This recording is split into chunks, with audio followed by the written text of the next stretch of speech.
Biloxi blues, it happens every night. And I ain't never met a riverboat dealer that could ever be a friend of mine. I have not. Summer heat never treats me kind, it leaves trouble on my mind. So I'm bidding farewell, putting in my notice, and I'll see you out another time. This highway does not know my name, and I don't care. No, I don't care. Headed my way for another place, and I got 3 good tires and To the hook, to the hook. just a white line gypsy getting out of Mississippi with just enough gas to get there. Low budget, live, not so From Jackson live from the low budget live bar and bunker again. We're bunkered up, folks.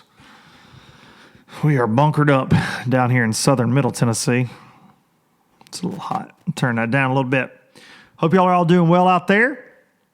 You low lifers, you LBL low life and son of a guns. I hope that you are. Hope you're staying safe out there. Hope you're staying well. And holy crap, I am going to start this podcast a little different than normal. And everybody tends to, anytime you get off subject of what people think you should be talking about, people tend to say stay in your lane and but I think for me, with all this craziness, I truly, it's this week has been, there's been some really good this week in the fishing world. And then in the rest of the world, there's just been, it's just craziness, folks. It's craziness. It's 2020 and every time I turn on anything, whether it's social media or the television, and I see what's happening in our nation, it's truly terrifying to think that this is the country we're living in right now, that this is real life. It's like watching a movie. And what happened to George Floyd was nothing short of murder and was terrible. Terrible. And I had not seen it. And Marissa showed me the video, and it's just to think that that's somebody's family member, son, husband, dad, whatever the case is. It's just awful. And I don't care whether you black, white, purple, chartreuse and red, whatever, man. Green pumpkin, whatever you are in life, it don't matter. Nobody should go out like that. Nobody should go out like that. And so my heart goes out to his family, and we definitely need to see change in this country of some kind. And that this goes beyond a just single incident, and it goes.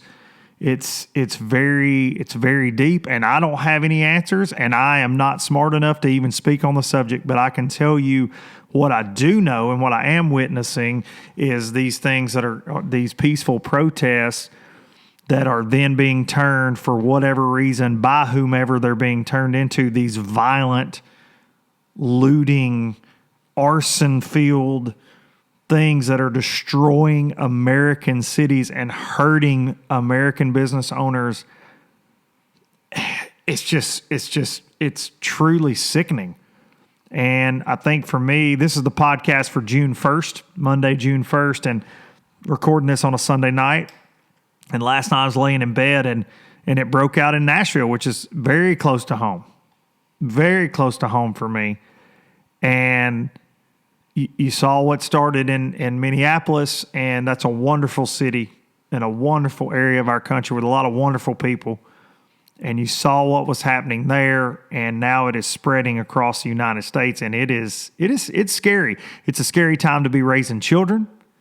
It's a scary time. I mean, think about with all the COVID craziness and now this and it's like we forgot about the COVID thing. You know, it's like the media, of course, they move on and now we got all these large gatherings of people doing this stuff and it's crazy to think that 2 weeks ago, you could have been thrown in jail for opening your business back up to try to feed your family, and now you can't get arrested for kicking in a damn window and setting a place on fire or going in and getting whatever you want. And I just don't even know what to say, man. So I just wanted to touch on that for a minute. I do try to stay in my lane. I don't like talking politics. This has nothing to do with politics. Has nothing to do. This is a humanity issue all the way around. And I feel like if you disagree with the fact that there's some major injustice going on at times in our country, and that regardless of what's going on, 4 police officers watching a man die is not okay.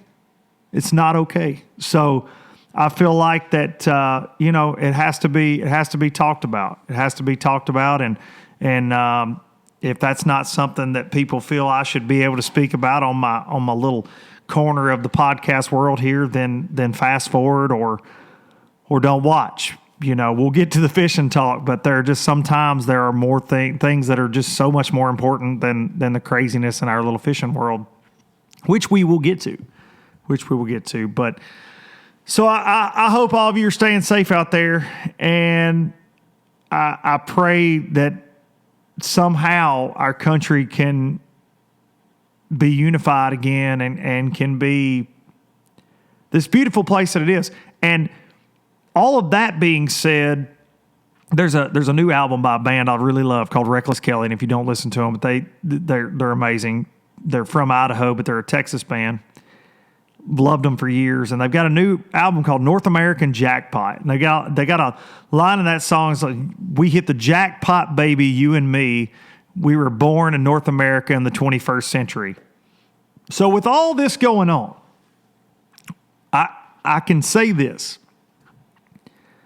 There's still nowhere on earth that I would rather be than the United States of America. And for me, there's nowhere on earth I would rather be than Southern Tennessee, on my little piece of heaven right here, because it is kind of blocked off from the world, and it has been nice sitting on the porch swing and listening to the crickets and watching deer and just kind of being at peace with all this craziness, man. But y'all take care of each other out there. I know that at times this podcast is drama filled, and we bicker and fight about stupid things going on in the industry, but I don't hate anybody, right? I don't hate anyone over anything that's ever been done to me. It's a talking point, and nobody deserves a lot of the things that are going on in this country right now. So we just got to all figure out how to fix it. You know, that's just the bottom line. Got to figure out how to fix it. Thank y'all for letting me go on around. I don't even know if I said anything. I told the triple threat, I'm like, I've got to say something because it's on my heart and it's on my mind. And I feel like as a human being, you have to say something. And there's so many emotions going through you in this situation that our guest tonight is texting me. There's just so many emotions going on that I just feel like you I don't even know what would come out. But so I thank you guys for indulging me in that. And now let's move on to our regularly scheduled distraction presented by StarTron. Thanks to the fine folks at StarTron Starbright, I've actually been using some StarTron all weekend. I've been working hard. I've had I worked yesterday outside. Holy cow. I feel like I'm working for my room and board around here. Triple threat has been on me. But, man, we've had Harper is giving swim lessons here at the Duncan house starting tomorrow. So it's been like, the pool needs to be this and you got to do that. And I have been painting a freaking deck. And I'm going to tell you right now, if you ever get the idea to do that, either try to find somebody that'll do it for you for like a case of beer or stick your hand in a blender. It'd be more fun. Be a lot more fun. But been doing that, but I did get to fish Friday. I got to fish. This is a good thing. This is a very good thing that happened this week. I got to catch up with an old friend. I'm almost 37 years old, and graduated high school many moons ago. And one of my very, very, very, very best friends from high school, Mr. Matt Taylor, and I have not fished together. We fished together every waking moment in high school, and we have not fished together in many, many, many, many, many, many, many, many, many, many years. And one of the best things about this quarantine and being around home and not traveling as much is I've got to see a lot of my old friends. But I ran into Matt the other day at the tackle store, and we said, man, we need to go fishing. And so he and I spent a day in the boat together on Friday, and it was absolutely just everything that it should have been. It was a great, great time. And so just got rained on and then burned up hot. And his wallet actually blew out of the boat. So he may not go with me again anytime soon. We had a great time, though. So that was a positive of the week, a positive. And now let's move on. Fishing world, fishing news, fishing world. Got a good guest tonight, today, June 1st. Recording this at night, but good guest for y'all. A great guest, somebody that I can't wait to talk to. But and about this next subject, I'm going to talk about what in the world is going on. Evinrude just said we're done. Just said we're done. I've gotten some messages from you folks out there that are like, hey, man, you need to cover this. You need to cover this. Well, I ran an Evinrude last year on the FLW tour, and I loved the engine. Loved it. Loved the people there. There are so many great people that I know within that organization, and this year it did not work out for me to represent them again, and it did not work out for me dealer-wise to have another Evinrude. It's a long story, but I'm running a Mercury that I bought and paid for full retail, not sponsored, blah, blah, blah, blah, blah. And I like that engine too, but I loved my Evinrude last year. Loved it. This is, I won't say that it's surprising for me. And the reason I say it's not is because of things like market share, corporate America at its finest. They were kind of the last guys with a standing grip, so to speak, on two strokes. Everything's moving to four stroke. They had not gone that way. And I think that they've just been, between being bought and sold several times from that original Evinrude Johnson, brand that have been building motors for over 100 years. And, this legendary brand, I think it's been diluted down to, now it's owned by BRP, which makes personal watercraft, Sea-Doos, and things like that. And so it's definitely not the priority. And so I get that part of it. And I think that from a business decision standpoint, hard decisions have to be made sometimes. Now, what's not being talked about in this is they also owned Alumacraft boats. They own, I forget what pond. They own Triton Manitou pontoons up in Michigan. Great people that work there. And they're closing down Alumacraft in Arkansas and in Minnesota with this as well. Over 600 people are going to be out of a job. I know some wonderful people, some people I consider dear friends and colleagues in the marine industry, bass fishing world that I've known for many moons, that I don't know how this is going to affect them. And I hope, and I haven't reached out just because it's so awkward at this point. But then, so you're talking about great people losing jobs. Not only are people losing that, but you're losing a great product that a lot of people really enjoyed running and being, loyal to that brand. And then you're losing pro staff. There's a lot of guys that are going to be affected by this. Lot of pros. And our guest today hopefully can give us some little insight into maybe what's going on. I saw Scott Martin made a video.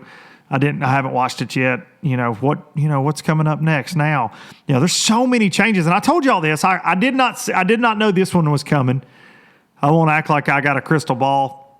on this one. Doesn't surprise me, though, but I will say there are so many changes. I've said it. There's so many changes. And the problem from a business standpoint, when you have one of these big companies like this that sponsored folks, gave people motors, paid them, different things. Now, all that, you got companies like Mercury or a company like Yamaha, like they get to pick and choose who they want. And those deals get harder and harder and harder to get. So it's really because a lot of pros make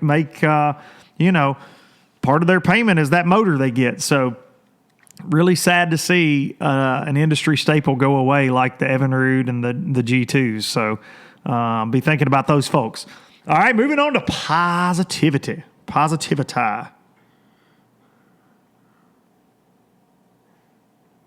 Had to send a text. All right, my ice machine's over here at the Low Budget Bar and Grill, clanging and clanking. So this week, it finally happened. We got that Bassmaster Classic announcement, and it was done in rare form by the G-Man himself, Mr. G. Rolled Swindle, and he fished with Riley Green, and they did Bassmaster Live, and it was cool. I've got to say, being a music nut, and I like Riley, and Gerald and Riley are buddies and have been for a while now, and it was fun to watch. They really gave each other a hard time, and the guys, Thomas Allen and Chris Mitchell and gang from Bassmaster that pulled it off, they were dealing with some bad weather. They really rocked it. It was cool. And then they came back and shot some videos of Riley playing some songs on Gerald's tailgate of his truck there in the shop, and it was really cool. It was really, really cool to watch. And so if you didn't get to see it, go check it out. I got to watch most of it. It was a rainy old day, so I got to watch most of it, but it was cool, very cool. And so get your cowboy boots and cowboy hat ready because we're going to freaking Texas, baby.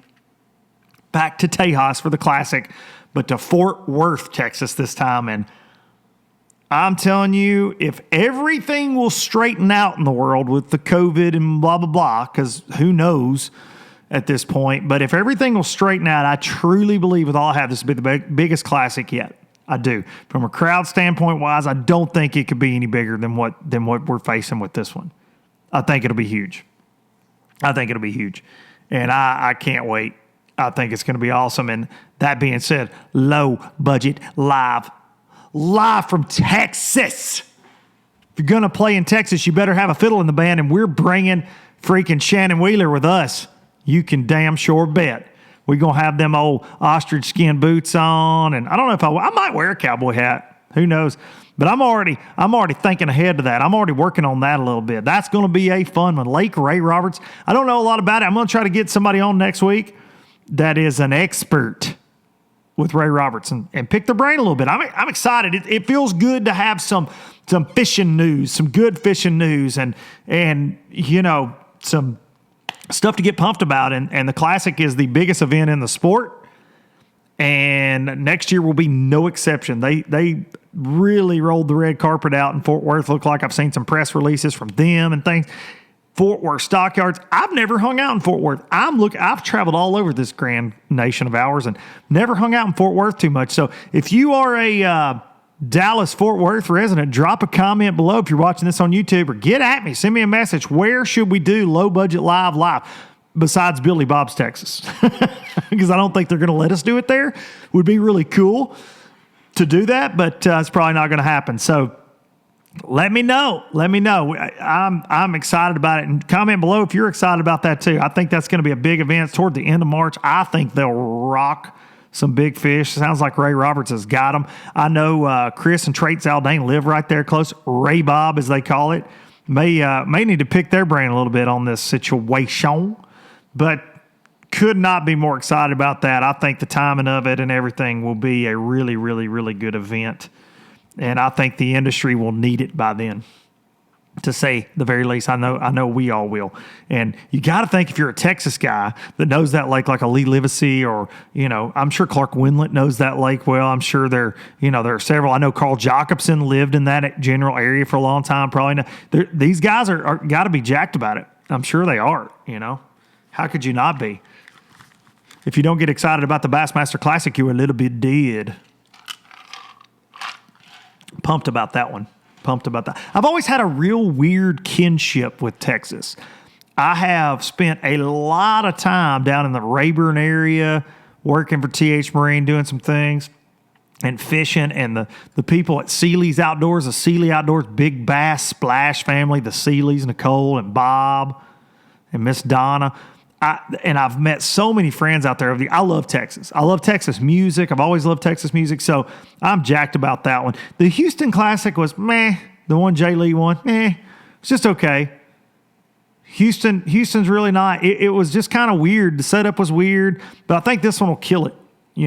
Houston was fun. Houston's a great city, but it was just, I don't know. I think this one's going to be, I'm really pumped about this one. Really pumped about it. So looking forward to that. Now, moving on to even more fishing news. Hey, Luke, you started the podcast being all crazy, and now just more fishing news than we've had in months. I mean, fishing is back. It's back. We had an actual tournament, a national tournament this week. An FLW, MLFLW ran Toyota Series, and fishing is back, baby. It's back. And this one was right down here in my backyard on Pickwick out of lovely Florence, Alabama, and had several big old fat names in it, several superstars of the sport, and then you had a lot of really great locals that jumped in, and I think they had 150 boats, and of course they have co-anglers as well, and Jacob Wheeler, big surprise there. Jacob Wheeler came out on top, and I don't know that anybody's fishing any better than him in the past several years, obviously, but good gosh, and now he's won at every level of FLW, they were saying. Just crazy, but I know that he was down there for several days before that event, trying to get dialed back in, and he worked his tail off, and he was like top 10, lower rung of the top 10 the first day, and just kept climbing up, and he won the thing. And John Murray was in it. Who doesn't love John Murray? Love John Murray. But John Murray gave it a run, but ended up, his co-angler waxed him on the last day, and John only caught a couple fish. Justin Atkins just smashed top 5. Buddy Gross, saw Michael Neal was in this thing. My little buddy Nathan Martin from down there in Florence. Nathan's on it. Came in 20. Jason Lambert, a lot of big names. Tim Horton was in the thing. Michael Neal, several names. Wesley Strader, several big names. A lot of FLW guys. Kurt Mitchell, Matt Becker, a lot of those guys. But my little buddy Michael Brewer from my hometown here, Lawrenceburg, Tennessee, who used to travel with me as he was a co-angler on the FLW tour for a couple years, stayed with us, traveled with me, he was my practice partner. He finished 4th place down there. So big shout out to Michael for getting it done on his home lake. And now he's going to fish the rest of those, I think, and move on. And he had a chance to win the dang thing, man. He kind of cut it close. But it was weird. So tournament was a great event, and I wish we could have talked to Jacob Wheeler about it, but I reached out to Jacob, and he respectfully declined my invitation to come on Low Budget Live, and I think it goes without saying why, probably, but he doesn't like the drama. He's made several comments about the all fish count versus 5 fish, and there have been a lot of comments on FLW stuff like, well, good for him finally, but he enjoyed finally fishing a real tournament again. There's been a lot of people throwing shade, and y'all know me. I don't throw a lot of shade at the formats. That's not my deal, because Jacob will beat you if it's 100 fish, 5 fish, 3 fish, 1 fish, whatever, he'll beat you. And I think he was afraid that he was going to come on and it was going to be that, but, he respectfully declined, and that's, it is what it is. It is what it is. I would love to have Jacob on and talk to him about a lot of things going on in the world. He runs an Evinrude. I had a lot of questions for Jacob, and of course would love to have talked to him about this tournament and the rest of this year and his win at Eufaula, but he respectfully declined. So there you go. He definitely enjoys fishing MLF an FLW, and he's not going to step out of that box and say anything negative. And I know that I'm obviously I make those folks big mad, so I get it, and I like Jacob and I respect Jacob, but I just want to throw that out there. I tried to have him on, and he didn't want to come on. But people do get big mad about this, and it causes more drama. Man, there's threads about me on forums. I think it's hilarious. I love it. Keep on listening. People that make comments like, you wouldn't even have this podcast would for MLFLW, stuff like that. But why are you watching it then? It's just bizarre to me. But so that's not a shot at Jacob Wheeler, by the way, in any capacity. Just want to throw that out there. But we will have our guest did fish the event. But back to the tournament, I do feel like it was strange, this new normal. The weigh-ins were staggered. They were calling people up, leaving them down in the boat. There was not weigh-in lines. Guys had 2 microphones, or the guys came up on stage, they were given a mic. And it was just, the last FLW, the Lake Martin tournament, was that way, and so they handled it well with all this new social distancing stuff. But I just hope this is not the new normal. I do. I think that every time I go to Home Depot and the cashiers are in a damn glass cube and things. I hope this is not the new normal. It's very, very bizarre. I hope it's all temporary, and I hope we get it figured out. Just like everything I talked about at the first of the show, I hope we get it figured out. But it was certainly bizarre. So bass fishing is back? ? That's the reason this is titled that. Bass fishing is back, because it is, but it's definitely not back like we're used to yet. I'm really anxious to see how Bassmaster does it with Dave Mercer and everything. Man, that one's going to be one to watch down at Eufaula. It's going to be very, very, very interesting, to say the very least. All right. So here we go. My guest today, June 1st, 2020, this awful year of 2020. My guest today was mentioned earlier in that top 5 in that Toyota series down on Pickwick Lake. He is the 2017 Forest Wood Cup champion. He did that in his rookie season on the FLW Tour over at Lake Murray. He still owes me for a bet for that week. We will talk about that. Bassmaster Central Open champion down on Logan Martin 2018. And most recently, other than the Toyota series, was seen down at Lake Fork assaulting giant largemouth on a spinning rod. That old Abu Garcia catching 10-pounders. Ladies and gentlemen, he's a new daddy, and he is one of my good buddies, Mr. Justin Atkins. We're going to see if we can get him on the phone right now. Yo. There he is, right there, ladies and gentlemen, Justin Atkins. Can you hear him going crazy for you? I do. Justin. What's up, buddy? There's so many people here in the Low Budget Live Bar and Grill. What's up, dude? We've been texting this week. You had a pretty big week. It's not the biggest week you've had lately, though. No, it's definitely not the biggest week I've had lately. I got more sleep this week than I have lately. Did you?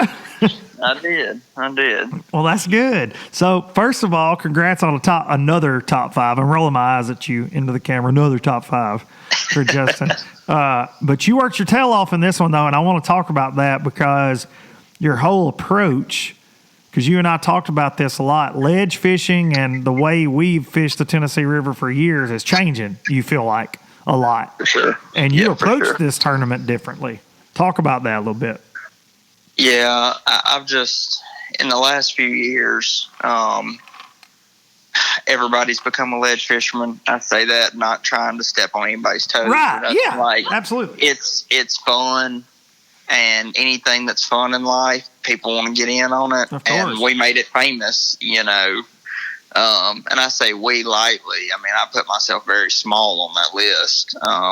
It was Randy Haynes and Mark Rose were doing it, 2005, 6, 7, 8. There were a lot of people doing it before them too. You know what I mean? Around here. So yeah. That's right. So, and I started getting in on it in about 2010 and learned a lot about it and whole 9 yards. But in 2020, everybody does it. Yes.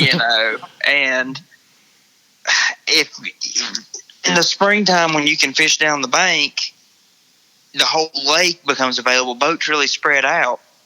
But if you took all 300 boats that are on Pickwick any given day and said, you all have to fish in Indian Creek, that's about how much available water is out there for ledge fishing. There's 60, 70 spots where those fish like to group up.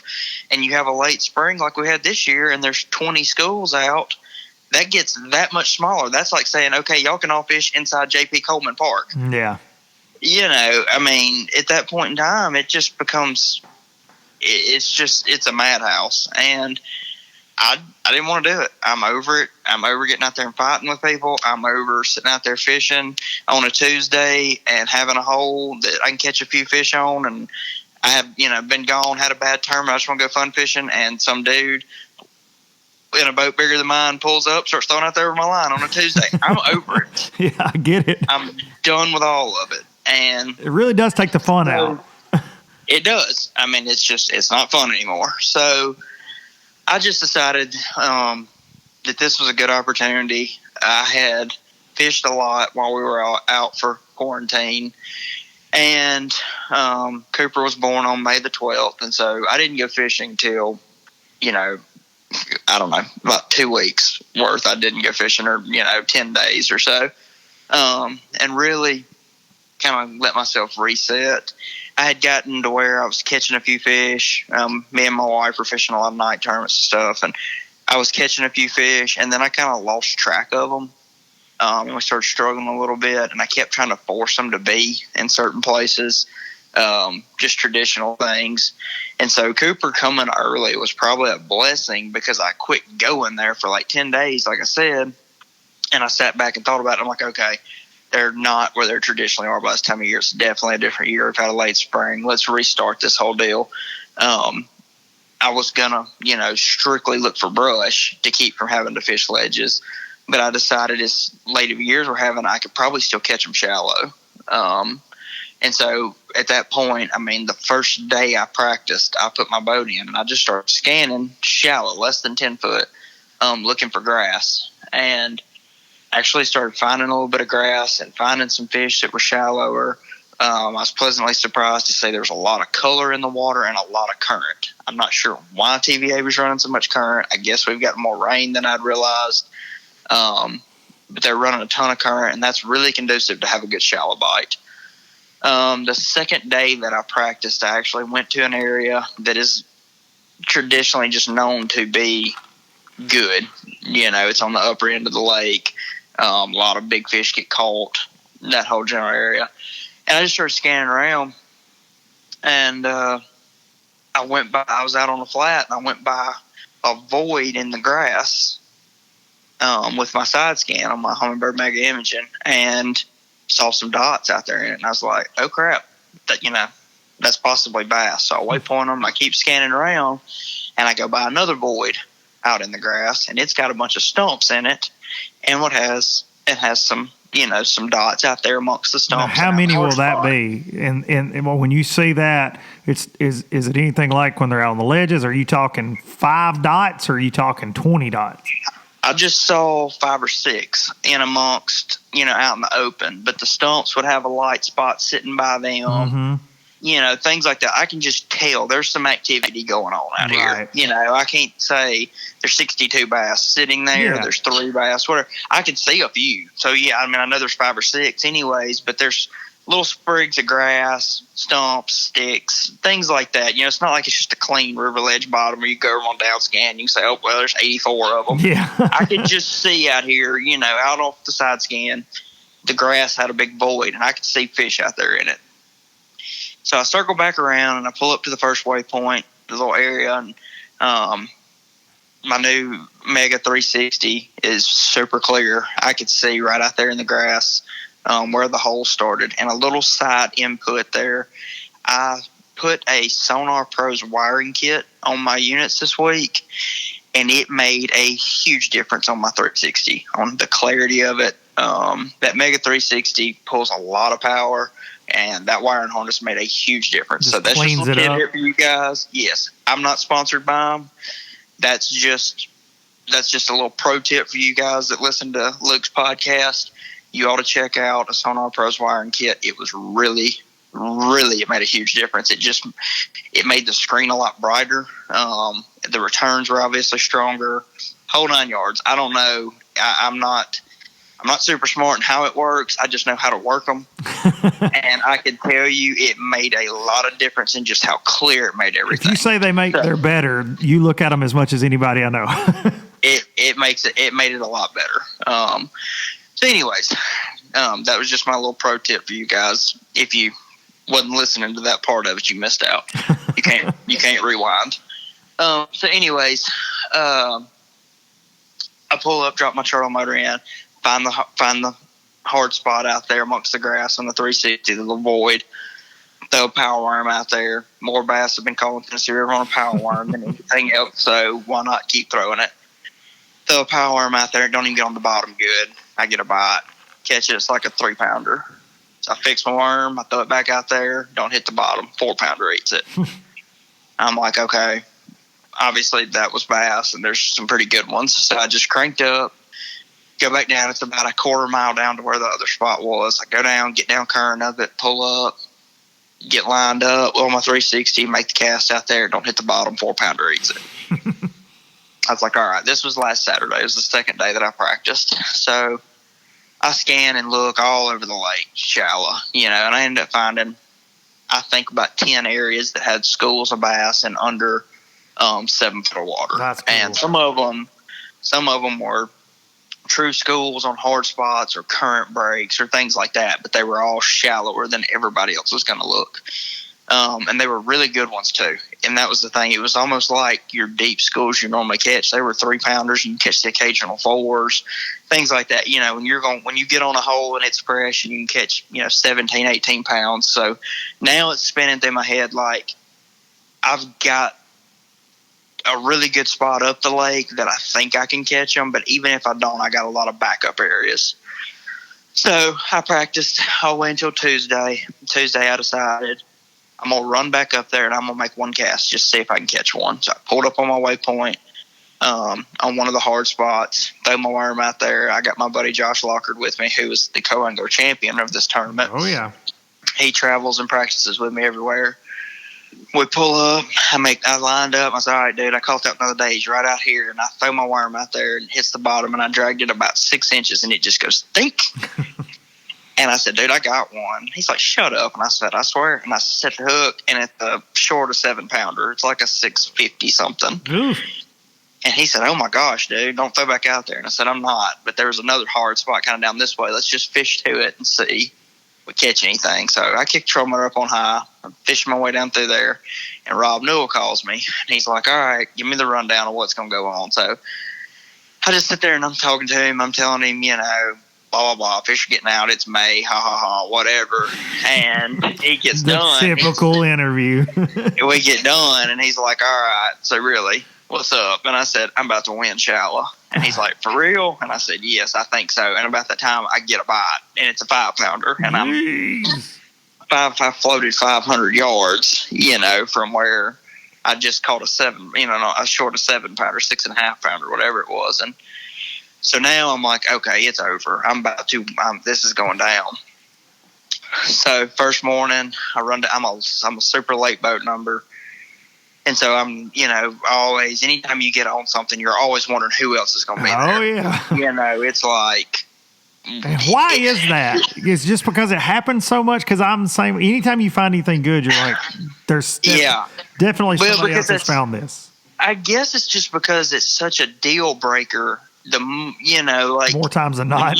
When you get there, if there's 10 boats there, you're like, all right, actually that sucked. I thought it was good, but it sucked. Exactly. Or you get there and there's nobody there, and you're like, oh crap, this is about to go down. You know what I mean? Yeah. So I run down the lake. I'm a late boat number out. I run down the lake, make the bend. I get out there and see my spot, and there ain't a soul in sight. And I was like, okay, now for real, I'm going to win. Like, it's over. Like, it's over. I pulled up. I started on one hard spot, got a good bite and set the hook, and it, and I think it tore my worm in half or something. And I'm like, crap. Should let him have it for a second. I fixed my worm. I threw out there a couple times, and I'm like, all right, let's go down here. So, like, I had one that I really favored. I felt like it was definitely the best cast. I saw the most fish around it, and I was just itching to go throw on it. I didn't want to start right there because I wanted everybody to kind of get settled. Yeah. So I let like 10 minutes go by. Everybody's kind of settled. And I cranked it up. I run down there, and about the time I get set up good, Rob pulls up. He's like, so you going to win? I said, I don't know. We're going to find out, buddy. And I throw out there, and he goes, don't. I catch a 6-pounder. Throw it in the box. Throw out there, catch a keeper.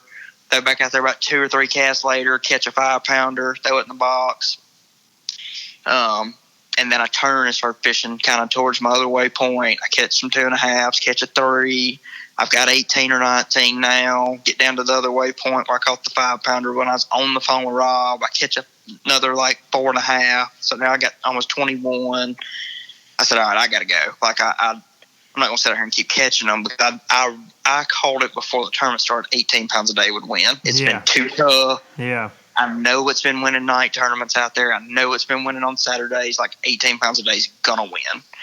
And I've got 21 now, and I've barely sampled it. You know what I mean? Like I didn't have to fish hard for them. I just pulled up, made my cast, caught my bass, took off down the lake, and I wanted to go check some of these shallower places and see who possibly had found some of those. Because I ran into a deal at Lake Travis my rookie year. I found a deal way up the river that was awesome. I mean, it was as good a bite as I've ever been on. But the first morning it was foggy and I was a late boat number. And so I stopped on a deep hole I'd found and actually caught 16 pounds, which was a big bag at Travis. I was in 6th after day 1. So I didn't make the long run up the river. I just moseyed around down there and fished around. Well, day 2 comes around and I couldn't get on my deep hole. A fellow angler that was fishing on the bank saw me catch him that morning, and he was going to help me catch him on day 2. So I'm just like, whatever. I think this up the river's better anyway. So I run an hour up there, and I get up there, and the creek's blowed out. So if on day 1, when I had the bag of fish I should have run up there and checked it out. Just to know. Yeah. Just to know. So that lesson learned on this, in this tournament, day 1, I caught them really good. So I'm like, I'm going to go see who's where, what's still going on, what I can get, just go sample some stuff and keep a fresh idea of what's happening in case it goes south tomorrow. I'll know where I need to go.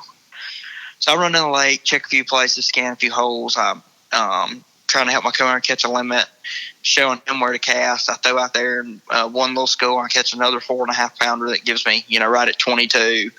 And I pretty much was done after that. I just kind of let him fish, and day 1 ends, I'm in 2nd place. So started day 2, I'm an early boat number. So I get to run straight to my spot, start fishing around, throw out there. I'm getting bit instantly, and they're straight 2-pounders. and you're like, uh-oh. And I'm like, okay, this is the part where this dream turns into back to normal life. Like, I'm not going to win anymore because I don't know what the crap's going on. You're like, I need a check. Yeah. No, I'll be honest with you. At Chickamauga this year, I got on a super, just an awesome bite up the river. Had a lot of color and a lot of current. I just run current breaks and was on a spinnerbait and had an awesome bite going on. And I missed the top 10 by 1 ounce due to 2 lost fish, 1 each day. They were just, I mean, to be 100% honest with you, I lost a 7-pounder the first day, and it had my whole spinnerbait ate. And when she finally jumped by the boat and opened her mouth, the blades and everything came out. So I'm sure the arm kept her from getting hooked good. Yes, yeah, of course. And that's what happens when you catch, when you run into that when you're catching really big ones on spinnerbait. If they eat the whole thing, it's hard to hook them. It is. You're right. So anyway, really what started going through my mind on day 2 is I'm like, I don't want to miss another opportunity to make a top 10. Especially right there at home, yeah. These don't come around that often, and I missed a really good one at Chickamauga, and I got a really good one here. I just don't need to screw that up. So I fished out there for a while and only caught 2-pounders. And I told my guy I started kind of swimming my worm around, and I noticed I could see it a lot deeper than I had been able to see it. So essentially, I think the water started cleaning up, and either the big ones got a little harder to catch or they moved out a little bit. And the problem was there wasn't any grass out a little bit deeper, and off the river ledge right there, there's some stumps and whatnot. But I kind of had them corralled up when the water was colored up. You know what I mean? Could I have possibly just floated down the river ledge just outside the grass, thrown to a stump, thrown around, and caught a big one or two? Maybe. But you do that all day and you don't ever catch one. Now I've missed my top 10. That's so right. I jerk the trolling motor up at 10 o'clock, go down the lake, fish a few shallow places, and catch 13, whatever I had. And I came back that afternoon and went right back out there and started trying to, catch them again. And we went right back to getting bit. The biggest one we caught was like a 2.5-pounder. I don't know. I can't put my finger on where they went. Did you ever try a digger dredger on those fish? I did not throw a digger dredger out there just because of the grass. Now that the tournament's over, I can tell you that's what I've been catching them on is a digger dredger. Yeah, I probably should have. I've taught you this before. I don't know why. Justin and I fish together, and Berkeley there's a secret crankbait that Berkeley makes, and not a lot of people know about, called the digger dredger. And Justin's got a few of them, and he should just always throw it. It's always your go-to, buddy. It is my go-to. No offense, 6 cents, but y'all don't have anything on that digger dredger. Well, so talk about hearing you and how intense you are, and I know you really well, but the coolest thing for me, because a lot of people think these tournaments, and I heard Jacob say this when he won, these tournaments are harder to win than any other tournament, right? That's the hardest tournament to win, in my opinion. Talk about that. I'll tell you what, the two hardest tournaments to win, I feel like, number one is a Toyota Series, a AAA event, a Bassmaster Open, whatever, that caliber of tournament. And then a BFL is the second hardest tournament to win, in my opinion. For sure. A BFL, you have to have a magical day and everything go right to win that tournament. Because you got one day to do it. And you start throwing multiple days in there, you can have 3 really good days and win. You know what I'm saying? Yes. Instead of having one magical day like you got to have in a BFL. So I think winning a BFL is super hard, and equally as hard as winning a Toyota Series. But it's the reason a Toyota Series is so hard to win is because you have Jacob Wheeler. I'm trying to think. Michael Neal was there. Tim Horton, Jason Lambert, Buddy Gross. Jason Lambert, Buddy Gross. That's right. All the people that are supposed to catch, at Pickwick off the bank in May are there, from all over the place, plus all the local guys that fish here daily, guides on the lake, people that dominate all the Saturday Brent tournaments. Brent Anderson. Michael Brewer had a great little buddy. Michael Brewer. Michael and his dad have been catching them out there for like 100 years. Yes. You know what I mean? It's all the guys that catch them on these lakes are getting in those tournaments. So it's not like a tour event where you may have one guy that happens to be his home lake. Right. You got 50 guys in it that's their home lake, plus 20 guys that do it for a living, and half of them, it's probably their home lake. Cameron Galtney. You got that's Sloan right. Pennington. You got so many of these guys that catch them. That's right. So those tournaments are so hard to win because you have such a huge group of guys that catch them day in and day out that get in those. So I've said that all along. Those are by far, the hardest tournaments to win. Do you feel as much pressure in an event like that as you do, say, a Bass Pro Tour event? Or is it a different kind of pressure? Or it's different. There's no pressure like a Bass Pro Tour event, and I'll tell you why. In a normal tournament, you just got to make 5 good casts. You got all day to do it, and you got to make 5 good casts. In a Bass Pro Tour event, you need to be on your game from go, or you get buried. And Jacob Wheeler runs 100 pounds up on him daily. And I just got to make 5 good casts, this past weekend to compete with Jacob Wheeler. But when we get to Florida next week, I'm going to have to make 105 good casts. Exactly. To keep up with him. So, to be honest with you, fishing the Bass Pro Tour has made me such a relaxed fisherman in a 5-fish tournament. It's unreal. Wow. Like, I just don't get stressed out about it because I'm like, at any moment. Look, I got all day. You got all day. That's true. All day. You could take a nap. And technically, they can't run in a 5-fish event. They can't run the scoreboard up that much. Correct. There, at some point in time, capped. it's gonna be a plateau. It's gonna max out. Yeah. So if you could catch a 7-pounder early, you could take a nap under a shade tree and then go finish your limit, and you look just as good as everybody else did that day. I'm gonna bet though that you fish if you catch a 7-pounder in the morning, you don't take many naps because I know you, and I bet you fish just as hard in a Toyota as you do in a BPT when the score tracker's dinging in your ear. I fish just as hard in a Monday nighter out of Mill Creek as I do in the Bass Pro Tour event. I'm competitive. I like to catch them, and it's just fun. That's what makes the sport fun. So talk about you get to weigh in. You make your top 10. You get to weigh in front of for the first time, and he's barely been here with us on this crazy world very long. My new godnephew. Yep, Cooper. exactly. Cooper. So the best picture ever on day one, you and Tessa and Cooper. Marissa was like, look at this. This is awesome. I was so pumped, dude. And I figured you would win just because of the baby pattern, because that does tend to follow professional fishing. That's what everybody keeps telling me. And Yeah. I thought maybe that's where I was going to cash that in, but I may wait and cash it in Florida. I think you should next week. I think you should wait. It will pay really good if I cash it in next week. So maybe that's what we're going to wait on. But yeah, it was awesome. My wife is a goer and a doer. She doesn't miss out on anything. She's gonna be right in the middle of it. So I hope he likes going and doing, because he's got a bunch of weigh-ins to go to. Well, listen, that's how my boys, and my boys are. That's how they always were, man. We're just get in a truck and go, baby. That's what we do. And they just, they grew up that way, and that's what they know. And they like to ride, and they like to travel and all that good stuff. So are they going to go with you to Heavy Hitters next week?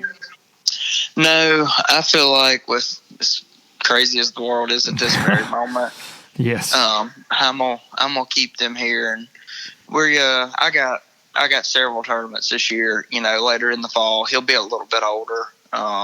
Feeding schedule will probably be stretched out a little bit more, and they'll probably go to a few of those with me. But for the next couple weeks, I gotta go to Heavy Hitters, and then I go up north a little bit. And right now, it's just not a good time to be out in some towns of America. I would agree with that. I would not. I opened the show today by talking about that a little bit, and it's sad to see what kind of shape we're in, and traveling around. You got to be thinking about it. That's what I said. You're like me. We live in these amazing communities and small towns, and when it hit home with me is when it was in Nashville last night, and things start getting crazy. Sure. You're like, damn, that's right up the road, man. So you start, that's when my boys are asking me questions, and you start trying to figure out how to explain to them what's going on in the world. And there's no good answers and no good things to say, I guess. But we had a long talk about it last night, and you and I talked about it right after Cooper was born. And that is something that hits you hard when you become a new dad, and just a dad in general, is all the craziness of the world and how you navigate it for your little ones and stuff, man. So I get that. I totally get leaving them. I know you're dreading driving down there and leaving that baby boy at home for the first time. For sure. All right, let me ask you this, because this week has been nuts beyond just in our fishing world, and I got to ask you because I've had a lot of people emailing me, messaging me, hey, talk about this, because they knew I ran an Evinrude last year. But what are you hearing on that? I mean, you're national pro staff with Evinrude. Were you guys notified at all, or how? I mean, because obviously it's terrible. You got a lot of people losing their jobs, over 600 people. But how are you taking this news? It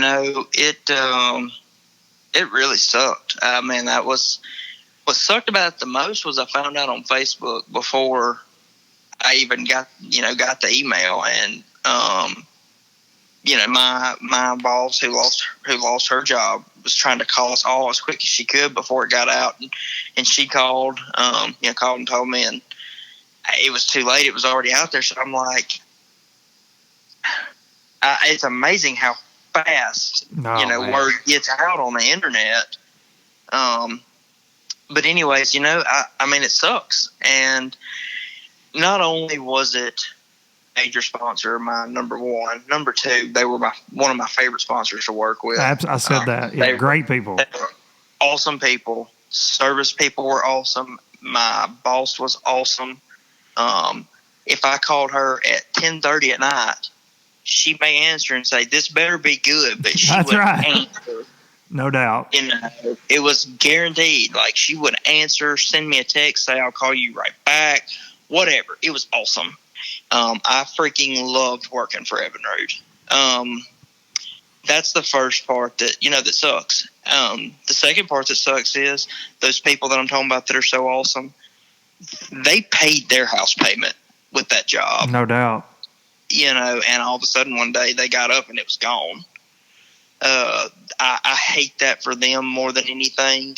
That's the biggest thing I think that sucks. And then number three, I've run a Evinrude minus 1 year since 2006, and that company's 115 years old, and I think it's sad to see an iconic company like that close. It is, and I talked about that a little before you came on, in that it sucks so bad to see, and I think that's what we get into when these companies get bought out and bought out and bought out, yeah. And they sell, and they take a lot of times these families take the big money, and you can't say they shouldn't, right? You and I sitting here, Correct. Somebody comes in and says, "Hey, Justin, I'm buying your business for X amount of millions." You're like, "Hey, I'm taking care of Tessa and Cooper. Let's rock."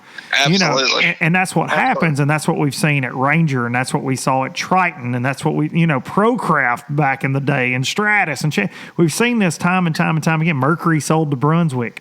All these things happen, and it becomes corporate, but it's the saddest thing when it just disappears. And, like you said, you grew up with Evinrude. I mean, I had a dang Evinrude trolling motor at one point, back in the day, me and my dad on one of our first little Bumblebees we had, but it's just iconic brand. It's just going to disappear. Like, my kids will never know Evinrude, and that's crazy. But I think from a business standpoint, talk about, as I talked about this a little bit, but talk about from your standpoint on the pro angler side. I mean, are you worried? Because this definitely, you don't have many options, right, in the terms of pro staff, and more options is always more better, to say the very least. And so are you worried now? I mean, because there's going to be that many more guys looking for deals at Mercury, looking for deals at Yamaha, Suzuki, whoever. There are not that many motor companies. Is that something that concerns you? Yeah, absolutely. I mean, it's, and to touch on something, the night that was announced, I saw all over every boat forum on Facebook, guys, ha ha, piss on Evinrude, ha ha ha, hashtag Team Mercury Marine, ha ha ha. And I'm like, it's not a competition. It's not a competition. Like, I feed my family like that. You know what I mean? Evinrude fed my family and paid my house payments. Essentially, I lost my job. No Wednesday. doubt. You took a huge pay cut anyways, yeah. And it's like, it's... People are brand loyal in fishing to a fault. To a fault. They are. For whatever reason in our little world, they are brand loyal to a fault. It exactly, and I think they lose sight of the big picture. They do, and I think a guy that's like, lives wherever he lives, and he's like, Mercury. I'm like, buddy, here's the deal. Mercury's a great company with a lot of great employees that make great products. But I dare say, if you knew how any company, right? Like, if you're a Chevy guy or a Toyota guy or what, if you knew the inner workings of any of these companies, you probably wouldn't be waving the flag all the time, because there's a lot of crap that goes on with any of these corporations. Yeah, and that's right. It's not just Mercury people or just Yamaha people. I mean, there was Evinrude people that were like that. It's, what I'm saying, but like, it just, it opened my eyes when I saw that yeah. night, how many people are just like savage over a discount that they may possibly get and a sticker to go on their back window. And I'm like, Team Mercury, baby. Team Mercury. Team Yamaha. Team whoever. Whatever it is, I mean, it just drove me nuts. So is it like that in other sports? No, it's not. It's really not. People aren't hashtag Rawlings over getting a discount on a glove for their kid's high school team. Hashtag Hibbett Sports. You get out of here, dicks. Yeah, exactly. Yeah, I'm an academy man. That's where I buy my kids balls and bats from. I know. I don't get it is definitely fishing. I think about that because you don't see golfers like, hey, man, screw you. I'm a Titleist. You get that crap out of here. I don't even know golf brands. I knew one. I threw it out there. I threw one out there. I slung it. I sent it. Stay in my lane. I know. So I don't know why it's gotten that way. Well, and it's like that though. In fishing's like that, but in our country, you hate to see people take joy and like we said, we know great people at Evinrude that lost their jobs, and then there's 600 more out there that are losing theirs. So it's not. We need to all kind of breathe sometimes and not just start typing.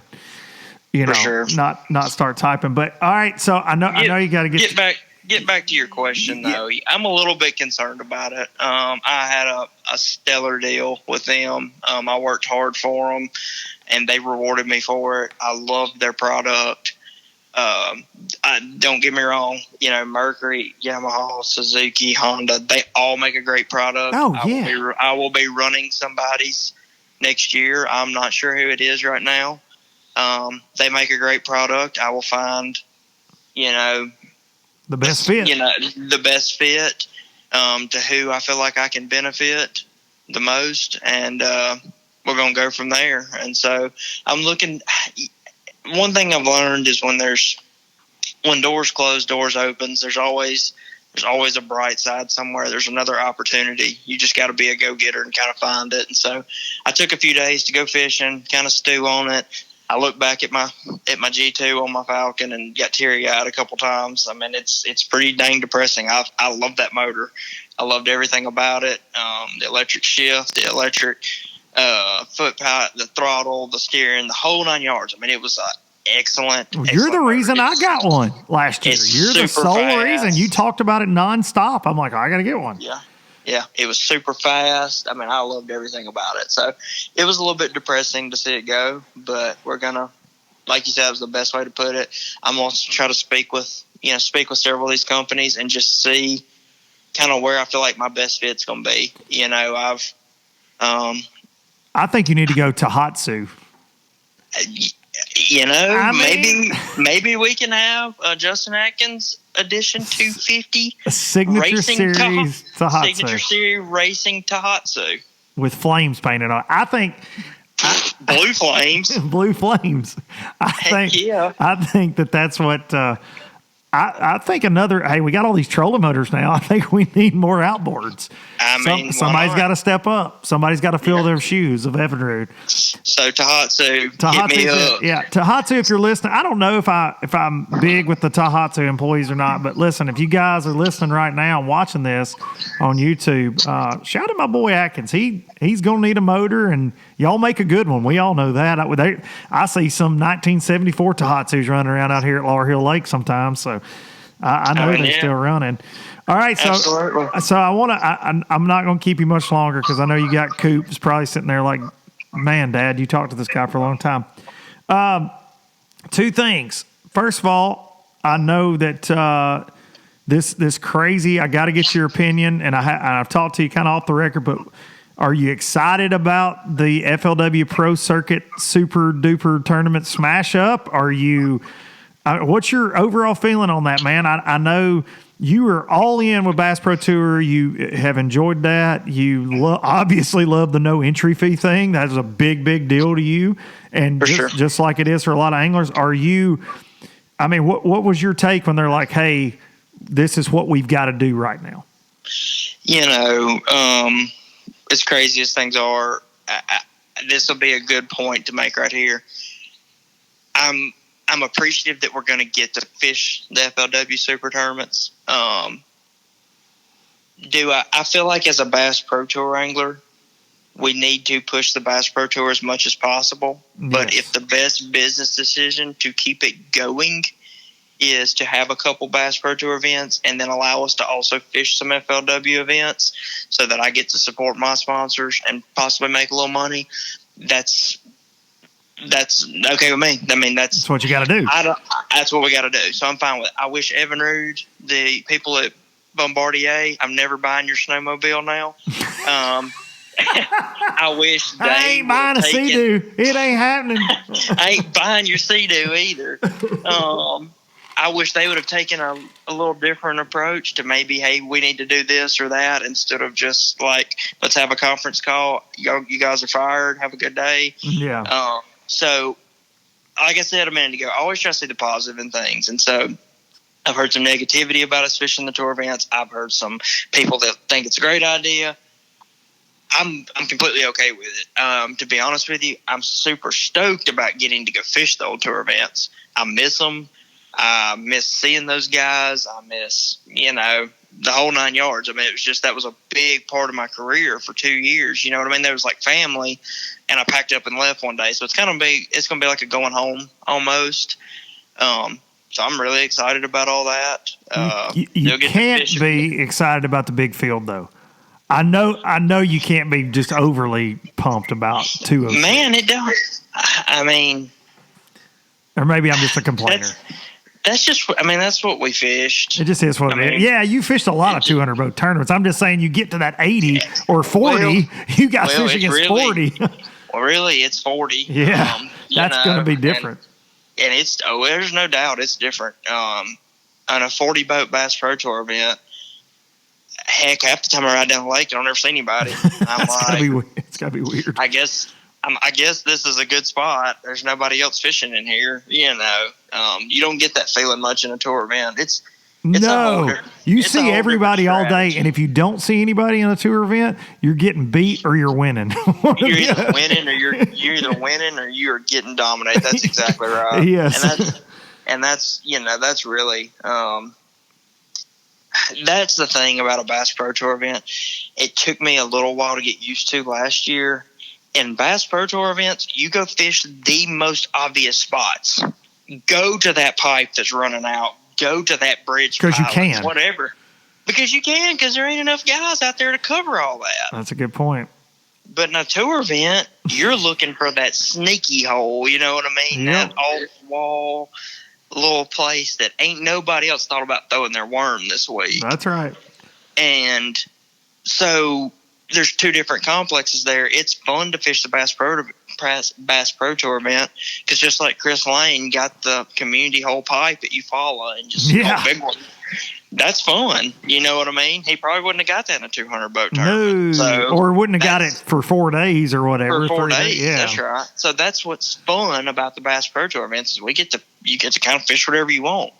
I find fun in the tour event though, having a 200 boat tournament and going and finding that sneaky hole. You know what I mean? So because when you find it, you're like, yeah, this is it. This is it. It's like you said with this week, you found a couple of sneaky deals that when you pulled up the first morning and there's 150 boats, you're like, yeah. And you rode it all the way. All right, one more thing. So talk about a little bit. You're back on your horse now. Momentum's huge. You've had a freaking stupid good spring.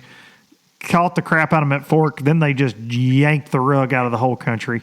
Everything went on hold. And you haven't fished a major event until last week. But you're back in the saddle, 5th place. Have you ever fished Florida in June?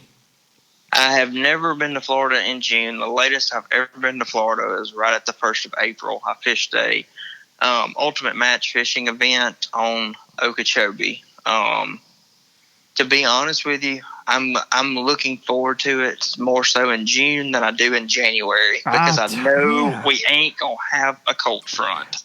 I think, and I talked to I had Ish Monroe on last week, and I think I'm more interested in this tournament, and I think I have been all year.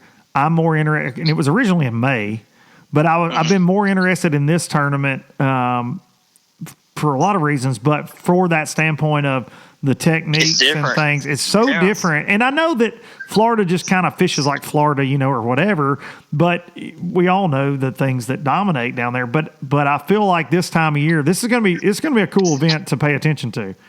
Yeah, it'll be something different go down. So, we always go in January or February. Sometimes they'll mix it up a little, and you'll get a late February in there. And it's still going to be a cold front at some point. And a bunch of guys go out there and wind a little grass swim bait or flip a creature bait in a mat, and you have a derby out of it. But wind a chatterbait around. But like this week, it's going to be June. It's going to be hot. It'll be something different. Like there'll be something go down that'll be cool and fun to watch. I feel like, because it's refreshing. It's not a Florida in January. It's not a Tennessee River in June. It's not a up north in August. We're going to Florida in June, and nobody ever does that. Yeah, so, I think that's what I like about, if there's anything that can be gained from the Corona craziness and all these reschedules, especially with the Bassmaster schedule, they're going into like freaking December, which I think is really cool. You guys are with the mix up with the FLW. You guys are fishing into what? Y'all are going to September, right? September. Yeah. So, yeah. Yeah. So, I think we're going to see different techniques than we normally see. I think that's very interesting for the fans. Speaking on that, I wish we could have one event a month all year. I wish we could have one in January all the way through one in December. I would love it. And not January in Florida. Let's go January to freaking Lake Lanier or something crazy. Yeah. Yeah, that's what I want to see. Yeah. That would be a lot of fun. Yeah, just some different stuff. But, all right, buddy. I wish you the best of luck down there. And I know there's some big money on the line for sure, more so than normal, sounds like. And I hope you're the one that figures out these new crazy techniques and you use those electronics you're so good with to smash on them. You just got to make remember this, you said this earlier, just this is your motivation for this week. You've only got to make 105 good casts a day to beat Jacob. That's it, 105, not 104. If you make 104 good casts, you're getting beat. Just remember that. I'm getting beat. That's exactly right. All right, dude. I appreciate it, buddy. Thank you, sir. Thank you, dude. All right. There he is. The man, the myth, the Atkins. That was a lot of fun, man. Justin is a very detailed dude. He can talk the talk. He can walk the walk. And I promise you, when it comes to electronics, holy crap, nobody knows as much as that guy. Not many people. He used to work for Humminbird, graphing lakes to do surveys for mapping. So a lot of your Lake Master charts, Justin actually did a lot of that work. Very cool. Very comfortable with his electronics. And you notice that he's a very confident guy. And I've always admired that about him, because confidence is so huge in bass fishing, because it's all decision oriented. It is a very mental game. And I've always admired that about him, because when he feels like he's going to catch them, he does. He can follow through with it, not get flustered, not panic. And I think that's why he's done so well at his young age. So congrats to him on another big finish at the Toyota Series. And we'll see what he does down there at that Mega Millions or whatever. Heavy hitters. They're giving away a lot of money down there, looks like. So I think they got one more after that. And then there'll be FLW in it. FLW, ML, FLW. Super tournaments. We'll start with 206 boats. So, geez, we went long, guys. We went long. I love talking to Justin, though. So there's definitely always going to be a little overkill of information and time when Justin and I get together on the phone. Hope y'all enjoyed that. Thank y'all so very much for everything.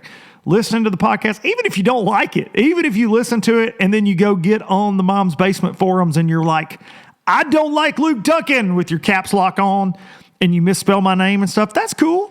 As long as you're listening. I had a guy this week tell me, hey, I completely, absolutely 1,000% disagree with everything you say about, this was on the last episode about the super tournaments. He said, but I love your show and I love you. But I just want to let you know, I think you're wrong. And I think that what you're saying is, I don't agree with it.